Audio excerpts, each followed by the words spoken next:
Қайырлы күн баршаңызға. Бүгін қызылшадан өте дәмді, өте пайдалы салаттың рецептісімен бөлісетін боламын. Барлық керек ингредиенттерді төменде описание бөлімінде қалдырамын. Видеоның соңына дейін көрмес бұрын менің арнама тіркелуді ұмытпаңыздар. Бізге 2 килограмм қызанақ керек болады. Қызылша, сәбіз, пияз, болгар бұрышы, сарымсақ барлығын жақсылап жуып, ет тартқыштан өтетіндей турап аламыз. Барлығын ет тартқыштан өткіземіз. Егер де ет тартқыш болмаса, блендерден көмегімен өткізіңіздер.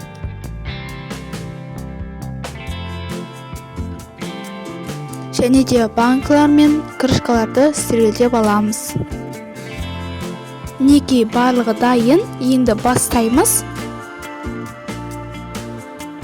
Алдымен қазаныма 500 мл сұйық майды құямын.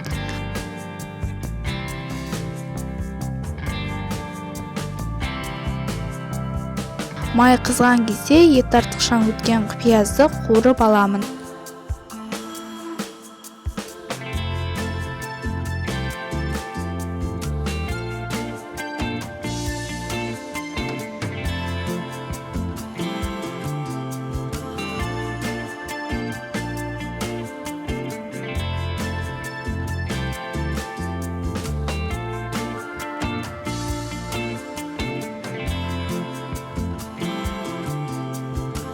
Пияздан кейін сәбізді салып, оны да жақсылап қуырып аламыз.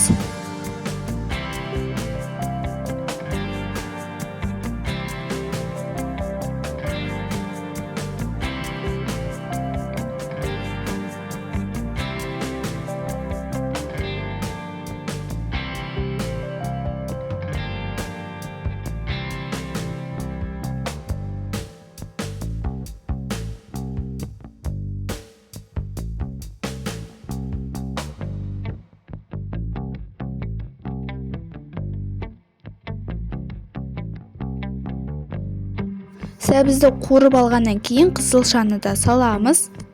Достар, егер мені арнама тіркелмеген жаңадан келген көрермен болсаңыздар, төмендегі подписаться деген басып, тіркеліп қоюларыңызды сұраймын. Каналымда қысқа қажетті барлық салаттардың рецептісімен бөлісіп жүрмін.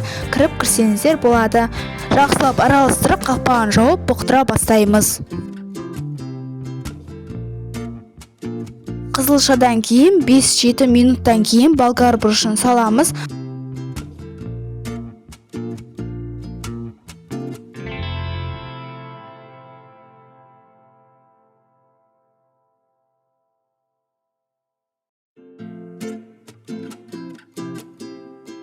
Тағы 5-7 минут соң қызанақты құямыз, араластырып қайнағанын күтеміз.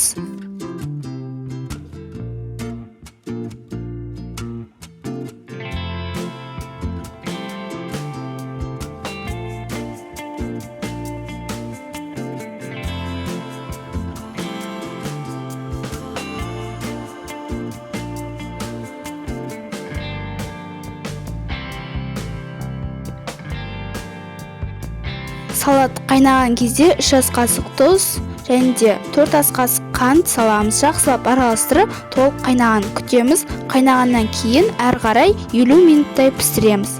Қызылша ұзағырақ піседі. 50 минуттай орташа пісіріп алдым. Әрі қарай сарымсақты саламын. Тағы 15 минут пісіремін.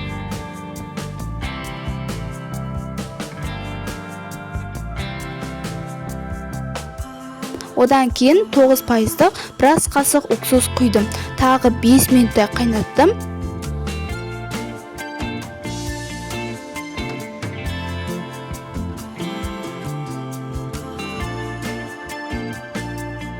Мінекей салатымыз дайын болды.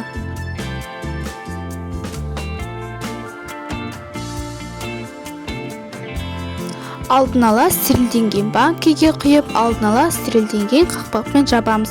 Жылы көрпемен орап, бір тәулікке қалдырамыз. Мінекей қызылшадан икра салатымыз дайын болды. Өте дәмді, өте пайдалы. Салаттардың бірі асқазан ішек жолдарын тазартатын ағзаға өте пайдалы салат. Видеоны толық көргендеріңізге рахмет. Келесі кездескенше аман сау болыңыздар.